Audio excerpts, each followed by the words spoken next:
अच्छा सुनो, सब्सक्राइब करते वक्त ना घंटी बजा देना ताकि जब मैं ऑनलाइन आऊँ तो तुम्हारे फोन की भी तो दोस्तों, अगर आप लोग यूपी डीएलएड 2024 रजिस्ट्रेशन का इंतजार कर रहे हैं तो बस 3 दिन का समय और बचा है। तो इसका पूरा प्रोसेस क्या होने वाला है, कौन कौन से डॉक्यूमेंट्स आपको बनवाकर तैयार कर लेने चाहिए, सब कुछ हम आपको इस वीडियो में बताने वाले हैं। आज की वीडियो बहुत ही इंपॉर्टेंट रहने वाली, क्योंकि अगर आपके पास कुछ ऐसे डॉक्यूमेंट्स जो नहीं है उसको समय से नहीं बनवा पाते हैं तो आप ठीक है एडमिशन नहीं ले पाएंगे, क्योंकि कुछ चीज़ की टाइम लिमिट होती है। ठीक है, एक और सवाल हमने पूछा था कि आज, वैसे आपको पता होगा कि आज हिंदी दिवस है, लेकिन इसको मनाया कब से जा रहा है? आप यहाँ पर विश्वास नहीं करेंगे, 95% बच्चों ने गलत आंसर दिया। जी हाँ, इसलिए अब आपको समझ में आ रहा होगा कि ये 5% जो बच्चे होते हैं आगे चलकर उनको नौकरी भी मिलती है, चयनित भी होते हैं। 95% बच्चे पीछे क्यों रह जाते हैं? सबसे पहले तो बात है, भीड़ से दूर रहिए। अगर किसी बच्चे ने 14 सितंबर 1950 टिक कर दिया है तो ताबड़तोड़ उसको देख रहे हैं कि इसमें सबसे ज़्यादा टिक हुआ, इसी को टिक मार दो। सेकंड पर ये आ गया, जो सही आंसर होगा आपको बता दें 14 सितंबर 1953 है। ठीक है, तो अभी आप लोग के सारे कमेंट का आंसर इस वीडियो में किया जाएगा।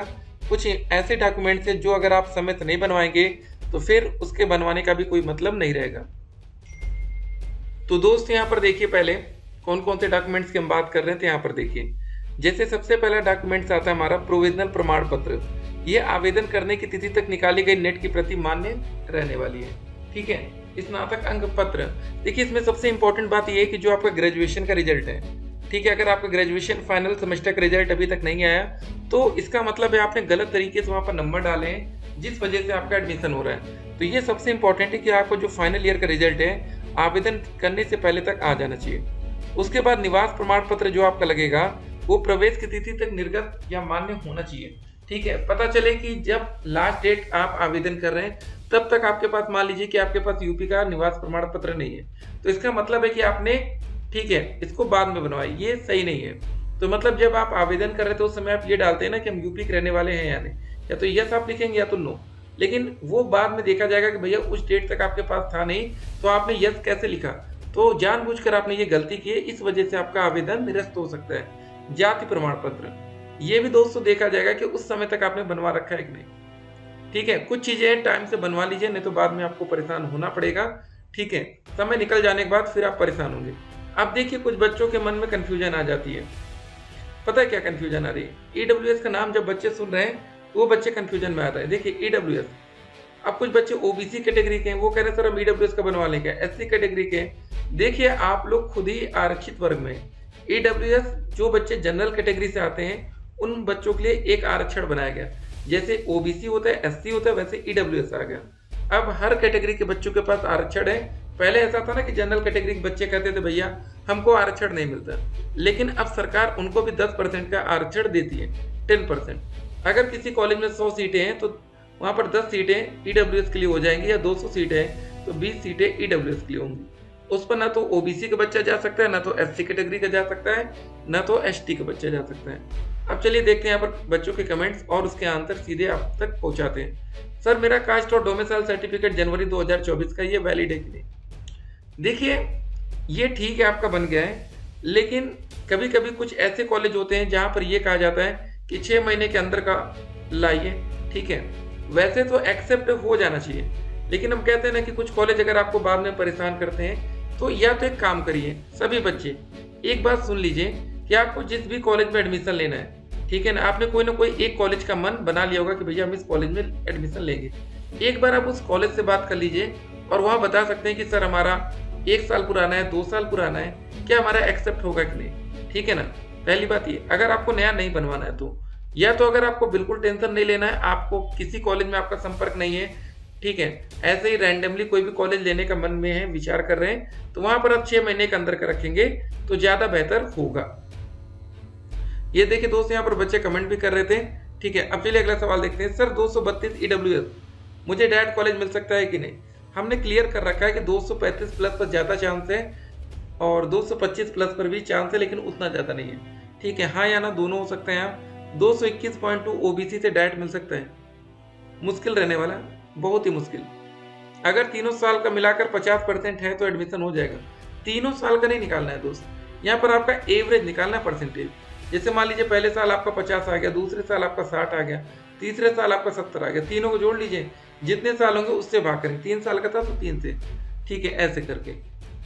शपथ पत्र कैसे बनेगा, देखिए ये लास्ट का प्रोसेस है। जब आप लोग डीवी के लिए जाएंगे कॉलेज में एडमिशन के लिए, तब वहां पर आपसे कॉलेज वाले शपथ पत्र बनवाएंगे। अभी इसका टेंशन मत लीजिएगा। सर बीए 3 साल का 50%, जी हाँ बिल्कुल। सर फाइल कैसे लगेगी डॉक्यूमेंट्स के लिए, देखिए आप जिस कॉलेज में एडमिशन लेने जाएंगे वहां पर आपको एक लिस्ट दी जाएगी। देखिए कैसे लिस्ट रहेगी वो दिखाते हैं। जो ये आप देख रहे हैं ना, ये प्रवेश 2021 का था, यहाँ पर आपको 2024 दिखेगा इस बार का चेक लिस्ट। बिल्कुल जैसे इसमें सीरियल नंबर लिखा ना, ऐसे ही आपको पूरा वहां पर बनाकर जाना पड़ेगा। सर मैं EWS हूँ और मेरा टोटल 231 इतना आ रहा है। जी हाँ, चांस बनेगा, मुश्किल भी रहेगा क्योंकि 235 के ऊपर होना चाहिए। एक बात और रुक जाइए, अभी दोस्तों देख लीजिएगा इस बार आवेदन करने वाले छात्रों की संख्या कितनी है। अगर आवेदन करने वाले छात्रों की संख्या 3 लाख प्लस होती है, तब फिर भाई कंपटीशन तगड़ा हो जाएगा। सर मैं बिहार से हूँ, मेरा एडमिशन, जी हाँ आपका एडमिशन हो जाएगा। सर मेरी निवास जाति 2024 फरवरी का है। जी हाँ, देखिए वही बात हम आपको सबको बता रहे हैं, ठीक है। थैंक यू सर, आपका मोस्ट वेलकम है। सर मेरा जाति निवास 2018 का है, चल जाएगा। देखिए कितना पुराना है, नहीं आप लोग नया बनवा लीजिए यहाँ पर। सर जिसका ग्रेजुएशन में लास्ट सेमेस्टर में बैक लगी है, देखिए बैक वाले बच्चे नहीं, क्योंकि जब आप एडमिशन लेने जाते हैं डीएलएड में, उस समय आपका ग्रेजुएशन कंप्लीट हो जाना चाहिए। अगर आपके मन में कोई कंफ्यूजन है तो आप जिस कॉलेज में एडमिशन लेने वाले कॉलेज में, प्राइवेट में, एक बार वहां पर आप बात कर लीजिए। एक बार क्या करना है, बात करना है वहां। फॉर्म कब से भरे जाएंगे, 18 सितंबर से, ठीक है। सर मैं EWS हूं और मेरा टोटल इतना आ रहा है। जी हाँ, चांस बन भी सकता है, ध्यान दीजिएगा। अगला सवाल, सर मेरा 6 सेमेस्टर का रिजल्ट 2 मंथ बाद आएगा अक्टूबर में, बीटी से एडमिशन कैसे लिया जाए। देख लीजिए, एक तो इतना ज्यादा आवेदन करने में लेट हुआ, उसके बाद भी कुछ बच्चों को रिजल्ट अभी तक नहीं है, तो बिना रिजल्ट के दोस्त आवेदन नहीं कर पाएंगे, ठीक है। दोबारा से बीटीसी कर सकते हैं क्या, हाँ अगर आप चाहें तो दोबारा कर लीजिए। सर फॉर्म भरते समय ग्रेजुएशन का नंबर देना होगा या परसेंटेज, आपको नंबर देना पड़ेगा, ठीक है, नंबर। सर मेरा इनकम सर्टिफिकेट 2025 तक का है, क्या मुझे दूसरा, देखिए इनकम वाला जब आप स्कॉलरशिप का फॉर्म भरेंगे ना तब देखा जाएगा। सेमेस्टर रिजल्ट आ गया है, मार्कशीट अभी नहीं मिली, कोई बात नहीं है, ठीक है। इंटरनेट वाला रिजल्ट कम से कम आप तक पहुंच जाना चाहिए बस। ग्रेजुएशन का रिजल्ट आ गया, मार्कशीट अभी नहीं मिली, क्या सर फॉर्म फिल करने में कोई दिक्कत होगी। देखिए ग्रेजुएशन का रिजल्ट आ गया है, अच्छी बात है, मार्कशीट बाद में मिल जाएगी, कोई बात नहीं। जब मार्कशीट नंबर पूछेगा तो वहां पर आपको नहीं मिला तो वहां NA डालिए। सर फर्स्ट राउंड की काउंसलिंग सिर्फ यूपी के स्टूडेंट्स के लिए होगा क्या, जी हाँ कुछ ऐसा ही न्यूज आई थी। सर मेरे 206 नंबर बन रहे हैं, गवर्नमेंट कॉलेज जनरल से, प्राइवेट मिल पाएगा आपको, ठीक है। काफी बच्चों के कमेंट से सभी बच्चों का आंसर मिलेगा। सर मेरे प्रश्न का जवाब जरूर दीजिएगा, 1 साल का कितना फीस लगेगा। अगर आप लोग प्राइवेट कॉलेज जाएंगे तो 41,000 रुपये 1 साल का लगेगा, सरकारी में आएंगे तो 10,200 रुपये आएगा। उसके बाद दोस्तों सेकेंड ईयर के भी फीस आपकी प्राइवेट कॉलेज में 41,000 और लगेगी और सरकारी कॉलेज में 10,000 और 200 और, ठीक है, ये ध्यान रखेंगे। सर 10,000 फीस ऑनलाइन देने के बाद भी कॉलेज में और फीस जमा करना होगा, नहीं। जैसे सरकारी कॉलेज की फीस टोटल 10,200 है, तो बाद में आप कितना जमा करेंगे, मात्र 200, क्योंकि आपने 10,000 ऑलरेडी जमा कर दिया है। प्राइवेट की बात करें तो 41,000 फीस होती है, तो बाद में 31,000 आप जमा करेंगे। सर ग्रेजुएट के बाद मैं MSc कर रही हूँ, ठीक है, फाइनल का रिजल्ट नहीं आया है, कैसे होगा BTC में एडमिशन। ठीक है, ग्रेजुएशन के बेस पर ही आपका एडमिशन होने वाला है, तो कोई दिक्कत नहीं। सर जाति पिता के नाम पे हो या पति, प्लीज बताइए। देखिए हमने एक कॉलेज का लिस्ट आपके सामने रख रहे हैं, यहाँ पर देखिए क्या क्लियर रखा गया है। देखिए जाति प्रमाण पत्र विवाहित महिला की स्थिति में पिता के नाम से निर्गत होना चाहिए, तो आपके कॉलेज में कैसे मांगते वो देखा जाएगा। फिलहाल कोई ना कोई आप रखे रहिए। सर अदर स्टेट वालों को भी निवास प्रमाण पत्र नहीं, आपका जहां पर है वही बताएंगे ना, आप लोग यूपी के नहीं देंगे। जब आप फॉर्म भरेंगे तो आप सिंपल सी बात है, वहां से पूछा जाएगा आप अदर स्टेट के हैं या नहीं। सर मेरा 2023 में ही ग्रेजुएशन कंप्लीट है, तो मैंने डिग्री नहीं ली, कोई प्रॉब्लम है। देखिए डिग्री नहीं ली है तो प्रोविजनल आपको कुछ ना कुछ वहां पर लगाना पड़ेगा। तो अगर आपका पहले कंप्लीट हो चुका है तो वहां से प्रोविजनल मंगाइए, ऑनलाइन निकलवाइए या तो डिग्री जाकर लीजिए। सर प्लीज रिप्लाई मी, ठीक है। सर काउंसलिंग के टाइम जो कॉलेज मिलता है, तो अगर उसमें एडमिशन ना लेना हो तो भी फीस लगेगी। देखिए काउंसलिंग के टाइम अगर आपने कोई कॉलेज पसंद कर लिया है, ठीक है, और उसमें बाद में आप एडमिशन नहीं लेना चाहते तो पहले 5,000 रुपये कटेगा, उसके बाद अगर आप उस कॉलेज को फाइनल करेंगे तो 5,000 और, तो मतलब ये 5,000 आपका डूबना कन्फर्म है। फिर अगर 5,000 और पेमेंट कर दिया तो 10,000 डूब जाएगा। सर इस बार का आय, निवास और कास्ट सर्टिफिकेट हो तो 2024 का। देखिए हमने एक बात क्लियर किया है ना, 2024 का है तो दिक्कत नहीं होनी चाहिए, लेकिन एक बार आप लोग कंफर्म कर लेंगे कॉलेज से अपने तो बढ़िया है। बाकी 6 महीने के अंदर, जैसे किसी बच्चे का 2 महीना हो गया, 3 महीना हो गया, उनको किसी प्रकार की दिक्कत नहीं होती।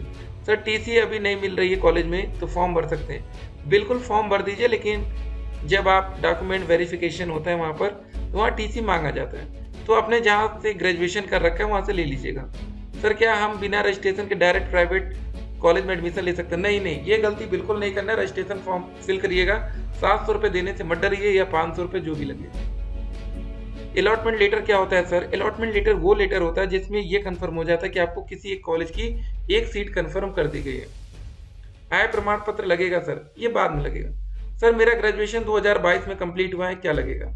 ठीक है, तो बस जो डॉक्यूमेंट सबके लगने वही आपके लगेगा। अपने कॉलेज से आपने अगर डिग्री ले लिए तो बढ़िया, नहीं लिए तो प्रोविजनल देना पड़ेगा। सर जो डॉक्यूमेंट बता रहे हैं, ठीक है, मिशन में लगेगा, एडमिशन में लगेगा या फॉर्म भरते समय, जो भी डॉक्यूमेंट्स हम आपको बता रहे हैं, हाई स्कूल, इंटर और ग्रेजुएशन, इन तीनों का नंबर आपका फॉर्म भरते समय लगने वाला है, बाकी डॉक्यूमेंट्स बाद में लगेंगे। सर अदर स्टेट वाले का निवास लगेगा क्या? जी नहीं, आपके पास यूपी का थोड़ी नहीं होगा, जो है वो आप दिखाएंगे। काउंसलिंग करते समय अपने मनपसंद का कॉलेज मिल जाएगा, आपको अनलिमिटेड कॉलेज का विकल्प डालने का मौका मिलेगा, जो भी मन करे डाल दीजिए। सर मेरा ग्रेजुएशन में 47% एडमिशन ले सकते हैं? बिल्कुल, अगर आप जनरल से हैं तो नहीं ले पाएंगे, आरक्षित वर्ग में 45% तक, जनरल में 50% तक। सर अगर मैं फर्स्ट राउंड में ही काउंसलिंग करवाना चाहूँ तो करवा सकती हूँ? उसके लिए आपकी रैंक आपकी 1 से लेकर 20,000 के अंतर होनी चाहिए। पहले राउंड की काउंसलिंग में फर्स्ट से लेकर 20,000 तक के छात्रों को मौका दिया जाता था पिछले सालों में। सर रजिस्ट्रेशन में भी यही डॉक्यूमेंट्स लगेगा? बिल्कुल, कुछ चीज़ें नहीं लगेंगी, बाकी चीज़ 8-9 मंथ पुराना चल जाएगा। देखिए वही बात होती है ना कि आपने पहले क्यों बनवाया था, किसी काम से बनवाया होगा। चलिए, क्या सर माइग्रेशन सर्टिफिकेट भी लगता है? यहाँ पर आपका प्रोविजनल लगेगा। सर डीएलएड क्या इंग्लिश मीडियम से भी होता है? Please reply sir, because I am English medium student. देखिए आपको बता दें, डीएलएड आपका फुल हिंदी मोड में होता है, यहाँ पर इंग्लिश नहीं रहेगा। तो अगला सवाल है, thank you so much sir, आप बहुत अच्छे हो।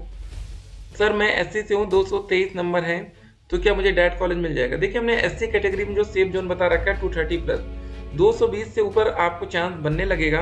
प्लीज सर अगर 1-2 नंबर से पीछे हो रहे हैं, ठीक है, तो क्या करूँ डायरेक्ट मिल जाए? देखिए एक बात ध्यान रखिएगा, जो फर्स्ट राउंड की काउंसलिंग होती है वो बहुत गलत तरीके से भी रहती है, क्योंकि उसमें बहुत से ऐसे बच्चे होते हैं जिनके नंबर परसेंटेज हाई स्कूल में 70 है, 90 डाल दिए। भाई पैसा है, बहुत से लोगों के पास बहुत पैसा है, तो वो जानबूझकर ऐसा करते हैं कि डायरेक्ट कॉलेज की कट ऑफ बहुत हाई चली जाती है, तो ये फायदा होता है सेकेंड राउंड में। किसी का टोटल 155 आ रहा है, ओबीसी से, देखते हैं मिल जाना चाहिए। वैसे पिछले साल 70,000 सीटें खाली गई थी, तो 235 नंबर है, एससी कैटेगरी में हो जाएगा क्या? जी हाँ, आराम से गवर्नमेंट मिल जाना चाहिए। सर सीजीपीए को परसेंटेज में कैसे बदले? देखिए सबसे पहले 9.5 से आपका जो मल्टीप्लाई करके होता है, देख लीजिएगा एक बार उसमें इंस्ट्रक्शन लिखा होगा, उसके बाद परसेंटेज को नंबर में भी आपको बदलना है। जनवरी 2024 का है तो चल जाएगा ना। तो हमने बोला ना कि जिन बच्चों का 6 महीने के अंदर का है, 2-3 महीना पुराना, 4 महीने तक या 5, ठीक है, लेकिन जिनका ज़्यादा पुराना हो रहा है, एक बार जिस कॉलेज में एडमिशन आप ले रहे हैं वहाँ से संपर्क में रहिएगा, ठीक है। उम्मीद करते हैं कि काफ़ी बच्चों के कमेंट का आंसर हमने दिया, ठीक है। बाकी लगने के लिए लग भी सकता है, यहाँ पर देख लीजिए 18 सितंबर से ऑनलाइन आवेदन की प्रक्रिया चलेगी। सबसे पहले रजिस्ट्रेशन पार्ट 1, कैंडिडेट का जो रजिस्ट्रेशन होगा, यहाँ पर आपका ग्रेजुएशन के डिटेल्स मांगी जाएगी, उसके बाद आप पैसा पेमेंट करेंगे, ठीक है। उसके बाद आपका पार्ट 2 में हाई स्कूल इंटर की डिटेल्स डालेंगे, फोटो और सिग्नेचर आपके अपलोड होगी, प्रिंट फाइनल एप्लीकेशन फॉर्म, ये हो गया। व्हाट्सएप पर लिंक भेजकर साइबर ठग खाता कर रहे हैं खाली, तो व्हाट्सएप पर जरा ध्यान दीजिएगा, कुछ ऐसे लिंक आते हैं जिसको नहीं जानते। यहाँ पर देखिए पीडीएफ की आड़ में लिंक भेजकर साइबर ठग खाता कर रहे हैं खाली, इसको ध्यान दीजिएगा। 11,000 पदों पर होगी भर्ती आने वाले टाइम में, जो भी अपडेट्स आएंगे अपडेट हम। एक और सवाल था, एडमिशन एंट्रेंस एग्जाम को एग्जाम तो नहीं होगा फॉर्म बनने के बाद? नहीं, आपके मेरिट पर आपका हाई स्कूल, इंटर और ग्रेजुएशन, इन तीनों का परसेंटेज जोड़कर आपको एडमिशन दे दिया जाएगा। डायरेक्ट एडमिशन रजिस्ट्रेशन फॉर्म के लास्ट टाइम होता है, आवेदन में किसी भी प्रकार का सुधार नहीं होगा। चलिए हमने कमेंट बॉक्स में एक लिंक दिया है, उससे आप लोग हमारे व्हाट्सएप चैनल से जुड़ जाइए। फिर मिलते हैं एक और वीडियो में, तब तक के लिए स्टे कनेक्टेड, और आप लोग हमारे यूट्यूब चैनल को जरूर से जरूर सब्सक्राइब कर लीजिएगा। ठीक है, जाते जाते आपको एज लिमिट मिनिमम 18 साल, फीस फॉर्म भरने की 700 500 ये लगने वाले, एलिजिबिलिटी क्राइटेरिया 50 और 45%। जनरल में 240 plus safe zone, EWS OBC में 235 प्लस, SC में 230 प्लस, बाकी में 210 प्लस। मिनिमम अलग बात है। फिर मिलते हैं, स्टे कनेक्टेड।